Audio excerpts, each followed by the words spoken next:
hot here today in the UK. It's like 29 degrees, which is, I don't know what it is in Fahrenheit. I think that's 79 degrees Fahrenheit.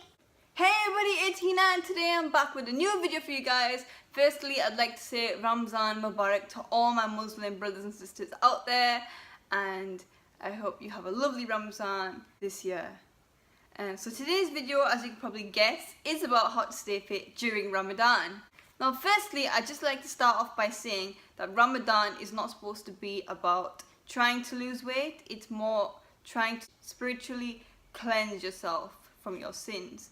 So it's more or less you just trying to find ways to connect with God and, just find inner peace. There is a lot of people out there who are just like, I did fasting last month and I've lost 2 stone or something, because it's not about trying to lose weight, it's trying to work on yourself spiritually. And obviously I am going to keep this video very short, because who wants to listen to a video of somebody talking for like half an hour? I don't want to. Do you want to? Have you ever just watched a YouTube video and the person's just going on and you're just like, will they stop? Yeah, this isn't going to be one of them videos. I promise you. Something I've seen that's been asked quite a lot on the internet is, how do you do cardio if you're not eating food? Usually when you do cardio and you haven't eaten anything all day, it's called intermittent fasting. That's more or less what you do when you wake up in the morning and you haven't had breakfast and you just go straight to the gym and you start doing your exercises.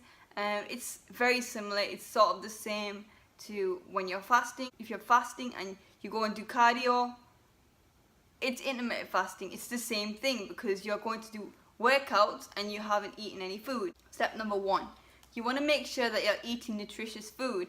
And what I mean by that is good carbs, good fibers, and protein. You're going to be starving yourself for 18 hours during the day, and then when it comes to iftari at the night, you're going to be eating fried foods and you're going to be feeling awful, because you're going to eat something and it's going to stick in your stomach for ages. And why would you want to eat something that makes you feel awful?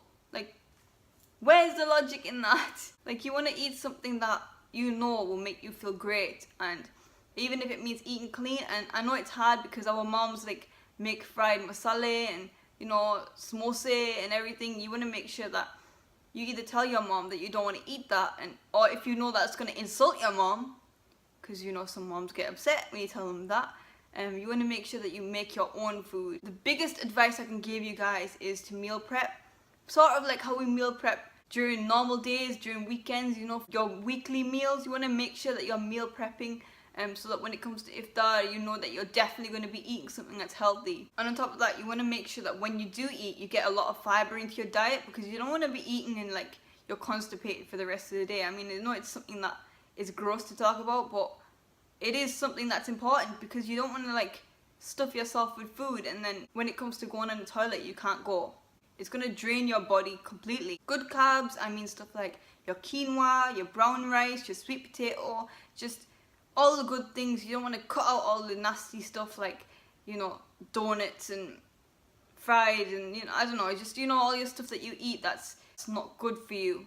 You want to try and cut that out, and I know it's hard this month because you're going to be starving yourself, so it's going to be harder and there's a lot more temptation out there. So you need to have self-discipline, and you need to understand that if you want to stay fit and you want to be healthy, and it is hard this month during Ramadan, you want to make sure that you are keeping track of everything you have and having a good strong self-will to sort of stop yourself when you know that you want to indulge. Step number 2, don't push yourself too hard. Just maintain whatever progress that you have at the moment. Don't lift too heavy, don't challenge yourself, and don't do high intensity workouts, because you're going to be feeling tired, and when you feel tired, you're dehydrated, and when you're dehydrated, you want water, and you don't want to like break your fast just because you're doing high intensity. Just don't do it. Don't put strain on your body. Like, if you're consuming 600 calories a day and you do like 2 hours of cardio, why are you doing damage to yourself? Just do low intensity cardio, and that can be just walking, because it is a form of cardio, but it's low intensity. It's still a workout, but just don't push yourself too hard. If you want to do cardio, just walk distances, because walking is low intensity cardio. Just do about 10,000 steps. What is that, like 2 or 3 miles? Just walk that in a day, then you've already hit your cardio goal for the day. And one thing that a lot of my friends ask me is, how do you do cardio if your gym closes early? Now you can do a lot of things for cardio. You can do skipping, which is jump rope, which is a form of high intensity cardio. After your fast opens, you can do some cardio with a skipping rope and then just drink some water and you're perfectly good to go. Or you can do uphill sprints, you know, if there's like hills next to you, or I don't know, take somebody with you, take your brother or your sister or your mother with you, and then just do uphill sprints, you know, walks, jogging. And you have to remember that you're going to have a high calorie deficit, which means that you're going to be a little bit malnourished this month. You're going to be feeling very weak.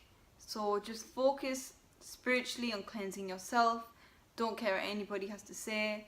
Just stay peaceful, stay strong, and look after yourself, because this month is all about being closer to God. Another thing I'd like to mention is that a lot of people ask, when the fast opens, how am I supposed to stop myself from overeating? You know, if you've got a lot of food there on your plate, you're starving, you're gonna end up eating loads. Now it's all about portion control. It's all about having the right container in front of you. If you've got a meal prep container that has 3 compartments, you know which compartment would have your proteins, which compartment would have your carbs, and which compartment would have your, you know, green veggies in there. You just want to make sure that you know exactly what portion sizes to eat, and having it set out in front of you before you know exactly what it is that you're going to eat. It's all about having self-control and knowing your limits, and don't push yourself too far, because then you're going to end up feeling sick. Now what you could normally do is you could go to the gym and do your workout, and then when the fast opens, then you can drink your water and, you know, have 2 dates, and then eat something like a protein shake or a protein bar, and then just continue with your lifting, and then, you know, you've done what you need to do. You want to make sure that you're getting your nutritious meals into your diet at the same time as when you're eating your protein shakes, when you're having your protein bars, you know, when you're at the gym, because you don't want to end up eating stuff that's just at home on the table, like cookies and, you know, all that junk stuff that you shouldn't really be eating, because it's just dirty carbs for your body. I mean, I don't like to say it's dirty, because you shouldn't really be punishing yourself for what you're eating, but in this time of the year, it's important to know that your body is like a sponge, and it's all about having self-discipline, knowing your limits. So remember, you guys, don't push yourself too hard. Eat nutritious food, know your limits, just focus on spiritually and internally cleansing yourself. I'm pretty sure if you follow these tips that everything will go perfectly fine for you guys. It's all about knowing your macros and your nutritious food.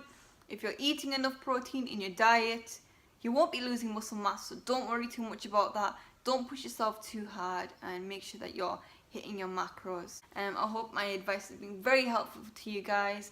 I mean, I really love hearing about you guys' feedback. If you just want to message me on my social media, the links will be in the description box below. And I'll see you guys in my next video.